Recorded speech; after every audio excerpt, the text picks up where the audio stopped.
Shalom, selamat pagi, sahabat GSIS yang diberkati oleh Tuhan Yesus Kristus. Masih lagi kita memperingati kelahiran Tuhan Yesus Kristus. Kiranya bersama dengan keluarga kita dapat menikmati sukacita, keselamatan oleh Sang Juru Selamat yang lahir di tengah-tengah kehidupan kita. Saudara, Yesus tidak mungkin bertahta kalau dia tidak pernah lahir. Oleh sebab itu, izinkan hatimu dipenuhi dengan kasih Tuhan yang begitu luar biasa. Saudara, buka hati terhadap Juru Selamat yang hidup, dan apapun masalah kita, apapun masa lalu kita, apapun dan siapapun kita, Tuhan terlalu sanggup. Sebab bukan kita yang memilih dia, tapi dia yang memilih kita. Bukankah untuk sebuah kelahiran di Palungan, dia memilih untuk hadir di sana. Bapak Ibu Saudara yang diberkati, biarlah sukacita Natal selalu kita dapat nikmati bersama dengan kasih Tuhan yang luar biasa. Kita akan menyambut kebenaran firman Tuhan. Sebelumnya mari kita satu dalam doa. Kita berdoa. Tuhan Yesus, Bapa di surga yang kekal, Raja damai, penasihat ajaib yang berkuasa dulu, sekarang, dan sampai selama-lamanya.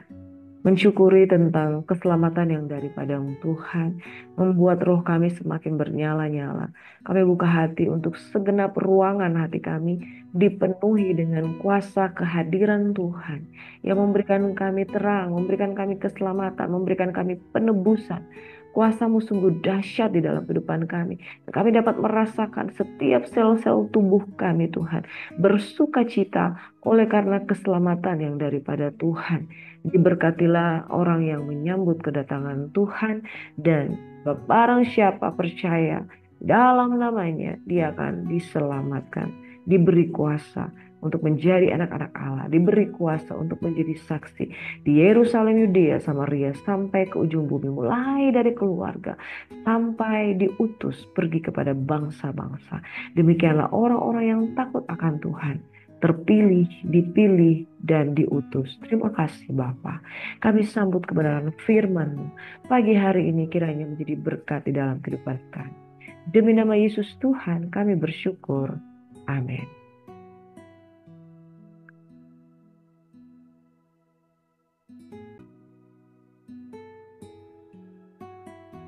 Saudaraku yang diberkati Tuhan, kita akan melanjutkan kebenaran firman Tuhan dari Kisah Para Rasul 9 ayat 1 hingga ayat 19.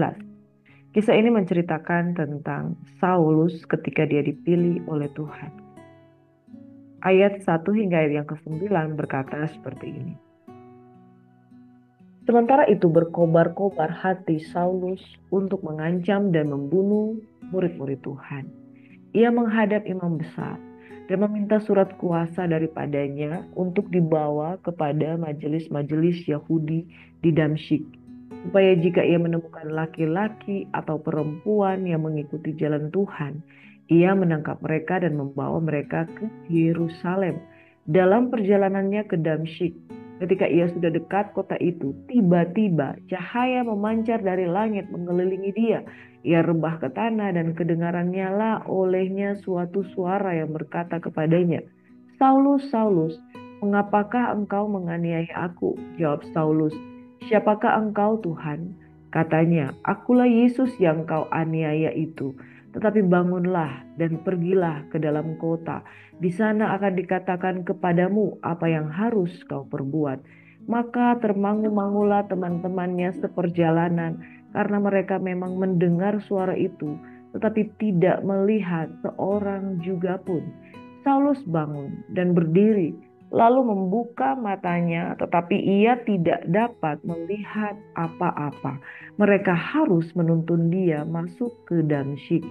3 hari lamanya ia tidak dapat melihat, dan 3 hari lamanya ia tidak makan dan minum. Demikianlah kebenaran firman Tuhan.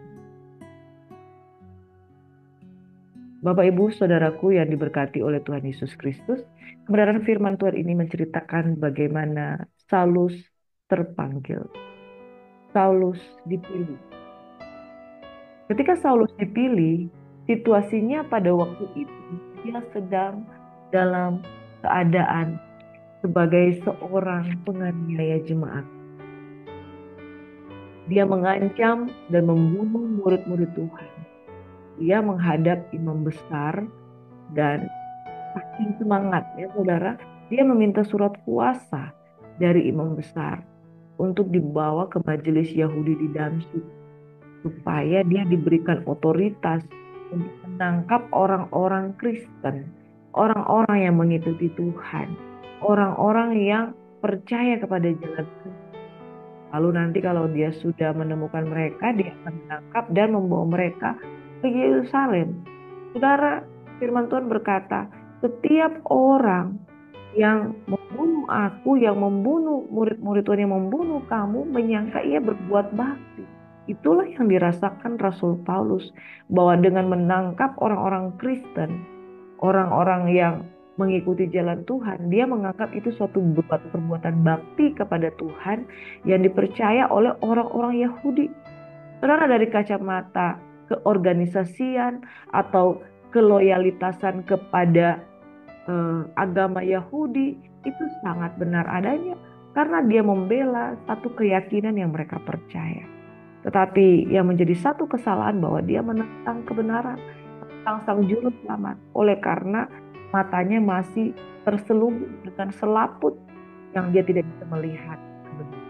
Bapak Ibu Saudaraku yang diberkati, orang-orang yang menentang kebenaran karena dia sedang mengalami dibutakan oleh apa yang dia percaya. Paulus dengan begitu bersemangatnya, kan, dengan gairahnya untuk meminta surat kuasa, dia meminta otoritas untuk menganiaya jemaat Tuhan. Tapi apa yang mengungkap,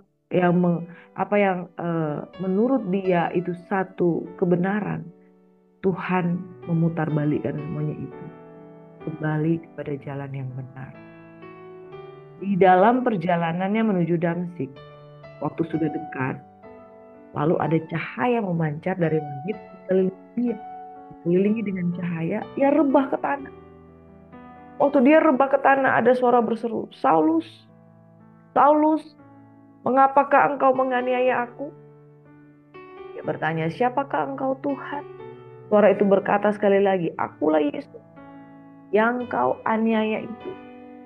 Saudara, betapa besar kasih Tuhan kepada Rasul Paulus yang waktu itu dia bernama Saulus. Dia pergi dengan semangat untuk membunuh orang-orang percaya. Tapi menangkap dia di tengah perjalanan. Dengan kasihnya dia berkata, akulah Yesus yang kau aniaya itu.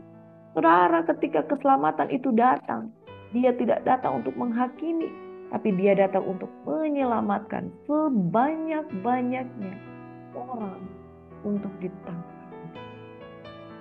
Saya masih ingat sekali saudara, ketika saya bertobat, saya menyadari betapa besar dosa saya yang harus lakukan. Saya pernah saudara, ketika saya belum percaya Tuhan sungguh-sungguh, saya sudah Kristen, tapi mulut saya tidak menunjukkan orang yang hidup dalam kebenaran. Saya katakan begini, wah orang-orang yang pergi ke gereja di hotel itu sesat. Mereka itu menyesatkan, itu nggak benar. Saya aja yang hidupnya tidak benar, saya menghakimi orang-orang yang pergi gereja. Ada kan gereja yang dibuat di ada itu persekutuan yang buat hotel. Itu saya hujat itu saudara. Saya tidak tahu kebenaran. Pembenaran diri sendiri itu begitu kuat. Ketika Yesus itu tidak ada di dalam diri. Lalu ketika saya merasakan jamahan Tuhan itu betul-betul nyata. Saya merasakan kasih Tuhan itu betul-betulnya. Saudara, saya merasakan saya orang yang paling berdosa. Dosa-dosa itu seperti terang benderang diputar di dalam satu tayangan yang seolah-olah seperti tayangan televisi. Saya melihat saya begini, saya begini, saya begini, saya begini, saya begini. Saudara, dibukakan semuanya ketika Yesus datang. Dan apakah yang saya rasakan ketika perjumpaan terjadi dengan Yesus? Saya merasa sangat dikasihi. Saya merasa sangat diterima. Saya merasa sangat diampuni. Orang yang ketemu Tuhan secara pribadi, dia tidak akan merasa terhakimi dengan dosa-dosanya, tapi dia akan merasakan bahwa saya itu nggak layak sama Tuhan. Dan saya mau meninggalkan dosa. Karena dia datang bukan untuk menghakimi. Nah, posisi Saulus pada waktu itu, dia datang untuk menganiaya orang Kristen yang percaya kepada Yesus. Tapi dia dilawat oleh Tuhan dengan berkata dengan penuh kelembutan, Saulus, Saulus, mengapakah engkau menganiaya aku? Bapak Ibu Saudaraku yang diberkati. Itu sebabnya kalau kita memberitakan Injil, kita tidak memberitakan penghakiman, tapi kita memberitakan kasih itu yang begitu besar. Sebabnya saudara, kalau kita mau melayani Tuhan dengan sungguh-sungguh, kita resapi, kenali kasihnya yang begitu luar biasa. Di dalam kasih Natal yang kita rasakan bersama-sama di hari-hari ini bersama dengan keluarga. Mari saudara, utamakan pemulihan, utamakan pengampunan, utamakan kasih yang luar biasa itu. Yesus berkata, akulah Yesus yang kau aniaya itu. Mengapa engkau menganiaya aku? Dia datang dengan kelembutannya, dia datang dengan kasihnya. Lalu apa yang terjadi? Oleh kasih karunia Tuhan, dia sekali lagi tidak mengasihi. Dia memanggil Saulus, lalu dia memilih Saulus. Dia memilih Saulus, lalu dia mengutusnya. Saudara, manakah Tuhan yang seperti dia? Ketika semua apa yang kita lakukan itu begitu jahat, dia datang, dia panggil, memanggil Saulus menjadi orang yang pilihan tanpa memperhitungkan.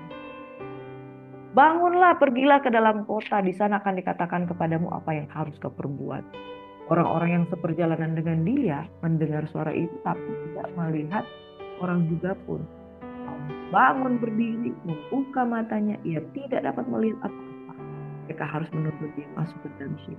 3 hari ia tidak melihat, 3 hari ia tidak makan, tidak minum.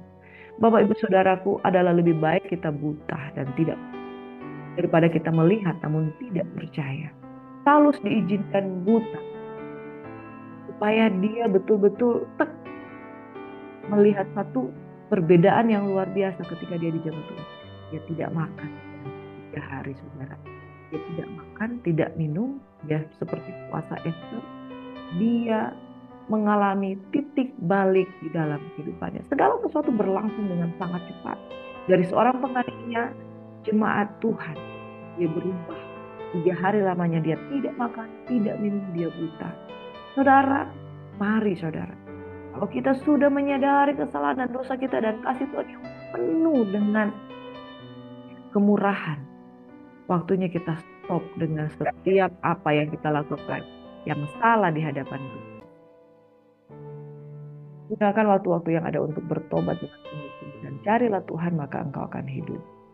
Ayat 10 hingga ayat 11. Di Damsyik ada seorang murid Tuhan bernama Ananias. Firman Tuhan kepadanya dalam suatu penglihatan, Ananias, jawabnya, ini aku Tuhan. Firman Tuhan, mari pergilah ke jalan yang bernama Jalan Lurus dan carilah di rumah Yudas, seorang dari Tarsus yang bernama Saulus. Ia sekarang berdoa. Dan dalam suatu penglihatan ia melihat bahwa seorang yang bernama Ananias masuk ke dalam dan menumpangkan tangannya ke atasnya supaya ia dapat melihat lagi.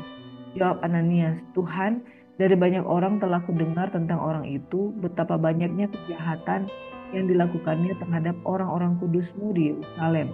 Dan ia datang kemari dengan kuasa penuh dari kepala untuk memanggil namamu. Tetapi firman Tuhan kepadanya, pergilah, sebab orang ini adalah alat pilihan bagiku untuk memberitakan namaku kepada bangsa-bangsa lain serta raja-raja dan orang-orang Israel. Aku sendiri akan menunjukkan kepadanya betapa banyak penderitaan yang harus ia tanggung oleh karena. Lalu pergilah Ananias ke situ dan masuk ke rumah itu. Ia menumpangkan tangannya ke atas Saulus, katanya, Saulus, saudaraku, Tuhan Yesus yang telah menampakkan diri kepadamu di jalan yang engkau lalui, telah menyuruh aku kepadamu supaya engkau dapat melihat lagi dan penuh dengan Roh Kudus. Dan seketika itu juga seolah-olah selaput gugur dari matanya, hingga ia dapat melihat lagi. Ia bangun lalu dibaptis, dan setelah makan pulihlah kekuatannya. Saulus tinggal beberapa hari bersama-sama dengan murid di Damsyik. Bapak Ibu Saudara yang diberkati, luar biasa kasih Tuhan.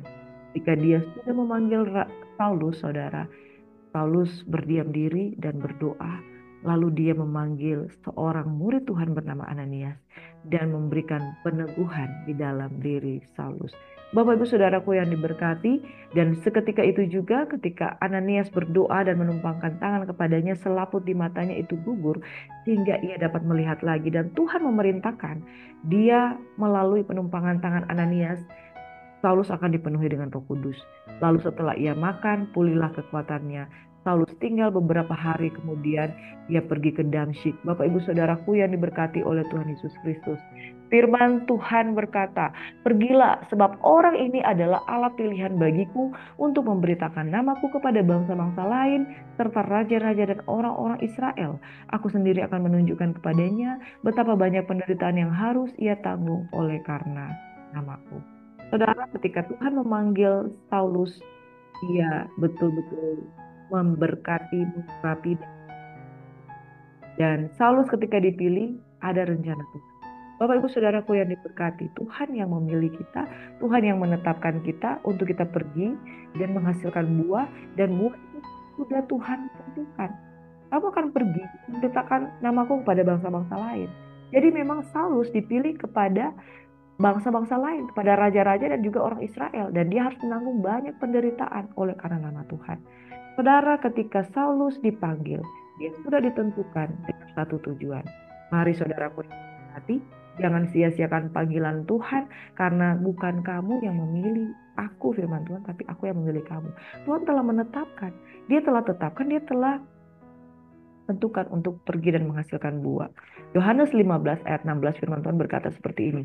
Bukan kamu yang memilih aku yang memilih kamu, dan aku telah menetapkan kamu supaya kamu pergi menghasilkan buah, dan buahmu itu tetap, supaya apa yang kamu minta kepada Bapa dalam namaku diberikannya kepadamu. Saudara, jangan pernah sia-siakan panggilan Tuhan di dalam kehidupanmu. Tuhan Yesus telah menerima kita apa adanya, tapi jangan kita hidup ada apanya dan apa adanya sehingga kita tidak mengalami perubahan. Saulus berubah. Ketika dia dipanggil, dia mengambil waktu sungguh-sungguh untuk berdoa. Dan setelah tetap hatinya 3 hari kemudian, Tuhan meneguhkan dengan panggilannya melalui Ananias, menumpangkan tangan, bahkan dipenuhi dengan Roh Kudus, sehingga dia kuat lagi dan ada satu tujuan Tuhan dalam hidupnya. Saudara, jangan pernah sia-siakan panggilan. Ketika kita dipanggil Tuhan, sudah ditetapkan di dalam pengurapan itu. Ada tujuan yang spesifik. Untuk pergi kepada bangsa-bangsa lain, untuk pergi ketemu raja-raja, untuk pergi kepada bangsa Israel, untuk menderita. Dan penetapan itu ada di dalam diri kita. Nah saudara, coba kamu renungkan, apakah engkau sudah menyadari penetapan Tuhan di dalam kehidupanmu? Penting bagi kita untuk bertobat, bukan hanya supaya kita minta apa saja dan diberikan kepada kita, tapi kita ngerti, ini apa Tuhan? Panggilan apa? Untuk apa saya? Tuhan telah memilih kita. Ditetapkannya kita. Kita diutus untuk pergi. Kita diutus untuk pergi dan terus ada buah yang. Buah itu harus konsisten, tetap berbuah, continue. Seperti anggur yang terus menghasilkan buah. Kalau tidak berbuah, digunting ranting-rantingnya. Supaya apa yang kita minta dalam nama Bapa diberikan. Jadi saudara, jangan orientasinya pemberian Bapa. Jangan orientasinya hadiah-hadiah dari Bapa, pengabulan doa, tapi orientasinya apa maksud Tuhan ditetapkan dalam hidup kita. Dan sekali lagi, jangan takut. Yesaya 41 ayat 13 berkata, sebab aku ini Tuhan Allahmu, memegang tangan kananmu dan berkata kepadamu, janganlah takut, akulah yang menolong engkau. Saudara, kalau saudara menjadi Saulus, ditentukan untuk menderita, bukankah hati ini akan gentar? Tapi Saulus diberi kuasa oleh Tuhan, yaitu kuasa Roh Kudus, untuk pergi dan dia tidak pernah takut sekalipun. Selamat merayakan Natal, menyambut kelahiran Yesus lahir dalam diri kita. Tapi ingatlah saudara, bukan sekedar mengizinkan Yesus lahir, tapi ketika Yesus ada di dalam diri kita, seperti Saulus, saudara, Yesus hadir dalam hidupnya, dia sekaligus include untuk menerima penetapan Tuhan, pengutusan Tuhan, dan bagaimana Tuhan membawa langkah-langkah kakinya, sekalipun masuk di dalam berbagai aniaya dan penderitaan, ada tujuan Tuhan. Selamat merayakan Natal, selamat menyambut kelahiran Yesus di palungan hati saudara, tapi ingat, bukan sekedar menerima Yesus di palungan hati kita, tetapi kita akan diutus, kita akan pergi, dan ada ketetapan dan penentuan Tuhan, engkau akan diutus. Seperti Saulus, dia dijamah oleh Tuhan untuk melakukan hal-hal yang spesifik dan luar biasa. Selamat menyambut kelahiran Tuhan Yesus Kristus, rayakan dan jayalah di dalam Dia. Tuhan memberkati. Tuhan kiranya memberkati dan melindungi engkau. Engkau dipanggil, diutus dan diperlengkapi dengan kuasa Roh Kudus. Biar engkau hidupmu tidak tetap begitu saja, tetapi secara konsisten tetap buah. Dan buah yang ada padamu melimpah, dan apa saja yang kamu minta dalam nama Tuhan pasti diberkati.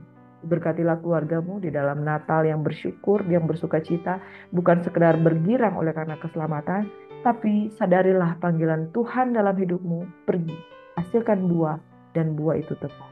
Karena Tuhan yang sudah memilih, Tuhan yang sudah memanggil. Terpuji nama Tuhan. Dan semua yang diberkati dan percaya sama-sama katakan. Amin. Shalom, God bless you saudara. Tuhan Yesus menyertai, memberkati, memperlengkapi dengan kuasa. Amin.